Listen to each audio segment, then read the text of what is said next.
Hello everyone, Basic Ollie here. How are you all doing? I hope you're having a good day. So, welcome to another video and welcome to Daily Race B around the Fuji Speedway. Now this place is renowned for the very long straight and being absolutely dominated by the Lamborghini Gallardo Huracan, I should say. Absolutely dominated, but I don't like going in the usual cars. You know, by my video last week at Monza, I don't like going in the normal cars. I like to try something a little bit different. So in this video, we go around in the Volkswagen Beetle, and I'm just going to go through my qualifying lap here, because I thought it was a quite decent one. So, first corner done with already, second corner coming up here, just braking before the 50 metre ball, flicking it over to the left, and then making sure I do not go over the white lines on the right hand side. This corner here just seems to go on forever, and it's very, very difficult to get right. You want to let go of the accelerator here. Then up the hill, you want to brake earlier than expected so you can hit the inside of this apex and then power out. If you don't hit the middle of the apex, you'll just be kind of almost like understeering all the way through the corner, and it's a nightmare. You lose tons of time. You can see how much time I've gained here. So just braking under the Dunlop sign, then braking really, really hard, flicking it over to the right. But you can see I just brake a little bit too late, and that's cost me dearly on this lap. So definitely time to be had from there, probably a tenth or two just from that corner there. Flicking it over to the right, then through this tricky section here, incredibly difficult to get right. When you're braking here and turning left, the car feels really unbalanced, but in the Volkswagen Beetle I like it because it feels it's just a really good car handling wise. It's just fantastic. And then flicking over to right here again, very difficult to get right as you want to get as much speed coming down the straight as you possibly can. But that is basically a quick guide of how I set 1:39, which to be honest with you is not actually a great time considering the other times that I've seen. Looking back at this, it looked a good time, but when you look at the leaderboards, it's just absolutely nowhere. So you can see here then, we are joined by TRL Lightning, the fastest guy on this bloody game, and then Jim B Racer. Now he is also incredibly quick. I have no idea how I've ended up in a lobby with these guys, but they are just... You'll go and basically see the level, well, the difference between an A+ driver like myself and guys that, you know, go to the finals regularly. This, yeah, you're going to see the difference. So TRL Lightning, I believe, I can't remember quite what it was, but I believe he couldn't represent Turkey, but then Gran Turismo changed something this year where he can now represent Turkey, because I think he used to represent Germany, but he made a new account and now he's representing Turkey, and I believe that's his account in first place there. So getting this race underway then, we are in the slipstream of the guys ahead, as is everyone else, but you can see this top line speed just quite isn't there with the Volkswagen. We go for a move on the inside here then, braking perfectly, look for a move, he just hits me, I give him enough space, get the traction down, and that looks like we've made up one position straight away then. So, pretty good start, you know, nothing crazy, but a position gained in the first corner is always nice, you know, didn't lose anything, that's the main thing, but these guys are going to be really, really quick, so I'm not expecting myself to gain a shed loads of positions. Even just 2 or 3 will be well, kind of impressive in a lobby full of the quality of races we've got here. So the Spaniard almost loses it in the rear end. I haven't chosen the Lamborghini for this race because the Lamborghini is, well, to be honest with you, it is the fastest in qualifying, but I cannot stand it. You really have to be on the edge permanently. As we look for a move on the inside then, can we get it done? Braking very, very late. We touch him ever so slightly, but no harm really done. I let him go again. He sticks in 13th, I'm still in 14th. We've just got to make sure we don't fight too much, otherwise we will lose the pack ahead. Going through this going through this tricky section once again then. The Porsche is very stable, as you'd imagine, because the Porsche is a great all-round car, so trying to catch it through these corners is going to be difficult. Probably just got that little bit extra top line speed on the Porsche on the straight.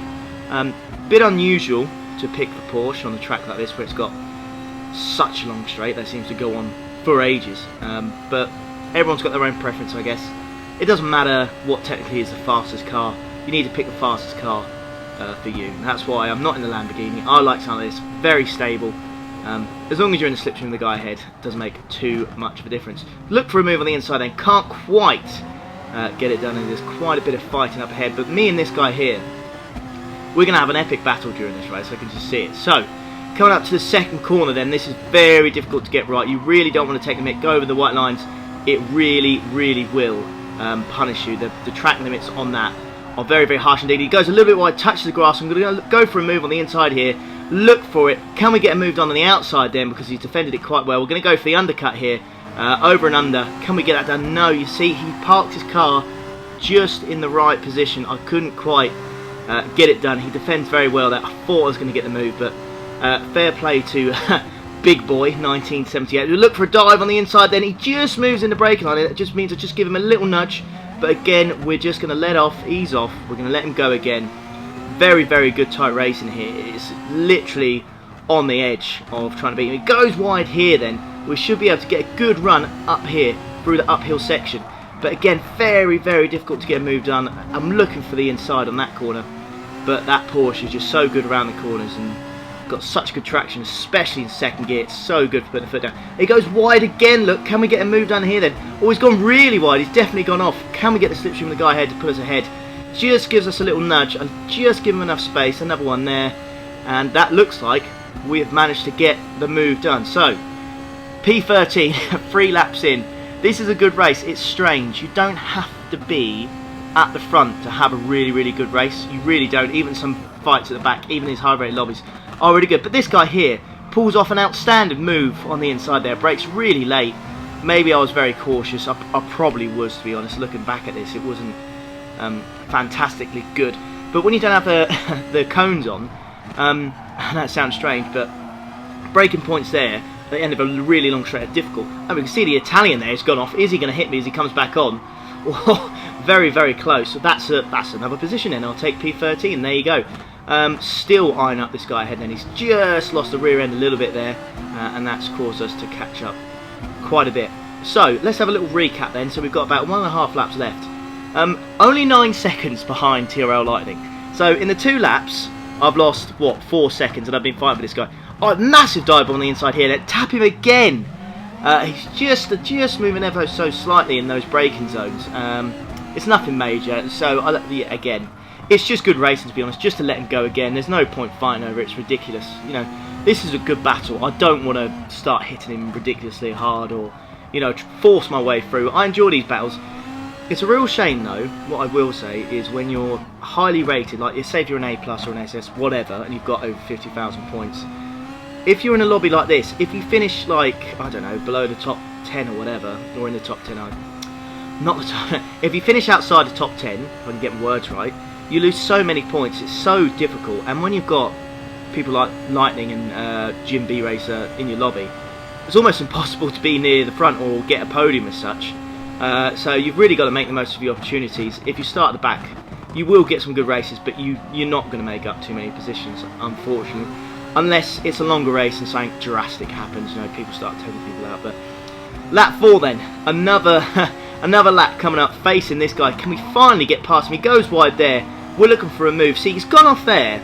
He's gone off there. That should be a corner cutting penalty. As we go for a move on the inside then, just like last time. Very argy-bargy. Oh, we just got past him there. I'm going to have to brake really late to try and make him move on the outside so he doesn't dive on the inside there. Just about get it done. That was quite nice, actually. Oh, right, there you go. So he has got a penalty in there, because I didn't like the fact that he managed to go wide on that second corner and he didn't get a penalty, because it's incredibly difficult to get that corner right, but as soon as you go off, you get a penalty. So I would have been quite annoyed if he went off and didn't get one. But it looks like then we've got this 12th position. Can we secure it? This guy will be all over the back of us on the straight. As it looks like a Spaniard ahead of us then has got penalty.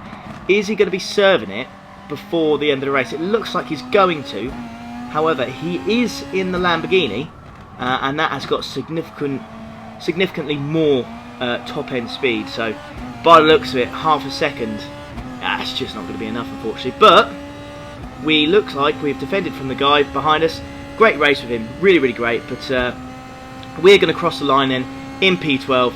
Nothing magnificent. We gained 3 positions. I'll take it. It's you know, it's not too bad to be in the same lobby as the guys in first. You know, I keep saying with Lightning and Jim B Race, to be in the same lobby as them and to finish in 12th. I'll take it. Absolutely, 100%. So 12th in the Beetle then, not too bad. Let's see if we can switch it up a little bit. I saw a guy in there that was using the McLaren F1 GTR, which is quite interesting because it has very, very good top-end speed, but the brakes are absolutely dire. So we're going to go for that, and this is how good Lightning and Jim B Racer are. They're messing about. TRL Lightning's in a Tenza, and the other guy's in a Corvette, which is just ridiculous, really. That's how quick they are. They can go in anything, and they can still wipe the floor with you. It's just insane. But I've decided in this one, I've decided to go in the McLaren F1 GTR. Let's see if the top end speed is going to be more beneficial for us compared to having strong brakes, shall we say. Let's see if the pros outweigh the cons. Right, so we are underway then. We're right behind this guy from the Netherlands. Are we going to get much speed? You see the guy behind me is completely dropped off there, purely down to the speed of this thing. Braking wise, going to the first corner then, we've done quite well, as it's very, very difficult to get the brake right, but we've gone so wide here.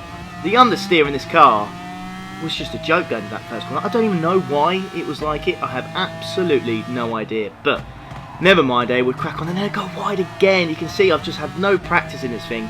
It feels so much different to the Beetle, as the guys up ahead then fighting. The Spaniard has gone wide. He's going to be going wide for days there. Surely I can get this position by the looks of it. Yes, I can. There we are. Even with these horrendous brakes, we've managed to get past him. What I will say about the McLaren is it's got plenty of grip in the low speed corners. It feels good accelerating out of slow corners, you know, traction zones. It feels great, but you're going to see, look at this fight up here, look. We've got people spinning around, people ghosting, people in the grass, penalties, so that has gained me 3 positions there, 4 positions. So we were in 16th in the first corner, and now we're halfway through the lap, or near the end. We're up to P12, so not too shabby, not too shabby. There's a Frenchman here, goes wide. I get dive bombed on the inside there, great move. And then I get a penalty for forcing another car off the track. Now, can someone please tell me, or the Gran Turismo gods, please tell me why on earth I got that? I did not force anyone off. The only guy I hit was this guy, and he did not go off. So why on earth have I got a 1 second penalty? I can't even explain it, so if you guys know why, please put in the comments below why. I can only think it was for hitting that guy, but he didn't go off. What else? There was a guy who ghosted as well, wasn't there? The guy who ghosted, but again, I went through him, so I don't understand what the logic in the game there is. But who knows? Who knows? But the penalty on that straight, when we start, we get to the end of lap 2, it's going to be horrendous. So we go through this first corner then, super cautious. The guy in the Lambo is right all the way. He's up the back of me. I can't defend it really. The only chance I've got is to straight, and then he hits me in the back again, just to show how well that Huracan corners around these high-speed corners. He kind of nudges me wide. There's a little bit naughty, that move, but I'll let it go. There's not a lot I can do really. We'll just have to wait to get the slipstream again. As the main straight is going to be the benefit of choosing this car, but I don't know if there's going to be too many others. We take that corner very well then. All over this Lamborghini once again. I quite like that black and Italian flag livery. That's quite nice. All over the Frenchman then, through this section, going uphill section once more. Let's have a look. Yeah, it's just, I don't think, looking at the times to the left, I just don't know if we can do too much about the guys ahead, because this penalty is really, really going to kill us. The guy behind us is about 6 tenths, 4.5 tenths. We'll gain a little bit of time on him before we start the next lap, but look how much this penalty cost us. It was just a joke. Absolute joke. We lose so much time. We just really got to make sure now that the Frenchman behind us doesn't overtake us, and we'll try our very best to chase these guys down again. Thankfully, the McLaren being so quick in a straight line, we've managed to get up to speed with the guys ahead. It didn't take us too long. We got a yellow flag then. Has anything happened? It seems to have gone, so not too much. It looks like the guy in 10th may have had some issues. So let's go through a lap then with the McLaren F1 GTR. Going through the right, flicking to the left. Again, you can see the speed is just, it's a lot slower. Normally you're hitting that curb at near 100. I'm about 93, 94 miles per hour. It's not fantastic. I'm sure the guy in the Aston as well is probably having the same thing. It just feels like it's got understeer in certain corners. I had to take that curb. That looked like I was on the very, very edge of getting a corner cutting penalty then. I hope I don't. it looks like we may have got away with that then, because we seem to have not got a penalty. So right on the limit then, it's probably the fastest line then, essentially, to go through there. You can see 4.5 tenths up on lap 2. It goes to show you how much fighting and how much that penalty affect us then. And we're not even going through the penalty section yet, so that is how much quicker we really are going. The Frenchman behind us and never really got a chance to overtake us. He has got the slipstream, but looks like we've also got the slipstream of the Spaniard ahead of us in that DB9. Now I don't know why people choose the DB9, because I've driven it before. It just feels awful. I mean, it's got I don't even know what it's got. It's not even got particularly top line speed, but I'm just going to show you the difference here. Look at this. So we started 1.1 seconds. Look at the difference. Look how quick it goes down with the slipstream. Look at that. I'm still on the straight. It's gone from 9, 8, 7, 6, 5 tenths. So I've gained over half a second on this guy through that long straight and the slipstream and the difference in cars. Just remarkable, really. It's game-changing how much quicker. So get all sorts of out shape there. Furious with myself after that. And that is not great racing at all. Should not have touched that curb. Ridiculous. Practice is definitely needed in this McLaren, but I've seen it in the leaderboards. It's not a slow car. It's quite a good car around here if you hook it up, but it's probably just not the car for me. I'll just have to go in the Beetle again, see if I can improve my time. That guy goes wide then, doesn't quite hit the apex. We're going to be all over him then, all the way to the end of this lap. I would love to get that P12 position from this guy, just to try and make up something. It would have been nice to get the top 10, but it was completely gone as we nearly go into the back. Oh, we do go into the back of him there. Give him a little bit of a nudge. I don't know if the brakes on that Aston are any good, you know. They might be a bit naff like this car. There's a possibility. The older cars, older Group 3 and 4 cars, they do seem to have some naff brakes, I guess. But I suppose it's quite realistic in the way that brakes would have improved over the last 10, 12 years or whatnot. As we look for a move then, he's just gone a little bit wide. We're going to be all over him. I'm going to have to make sure I get a really, really good exit coming out of here. But he's gone wide here, and I'm just going to go for the move on the inside here. Get the traction down. It's just going to be a slipstream, not slipstream, it's going to be a drag race all the way to the end, and it looks like we are going to get the job done. As you can see, just about, you can start seeing the difference in speed as I go down the straight. It doesn't look a lot, but over the course of a race or a lap or whatnot, it would make a big difference. But there you go.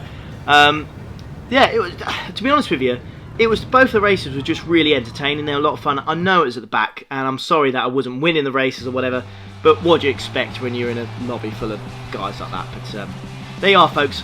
Really hope you enjoyed the video. Please leave a like and subscribe if you want to see more, and I'll see you for the next one. Ta-da!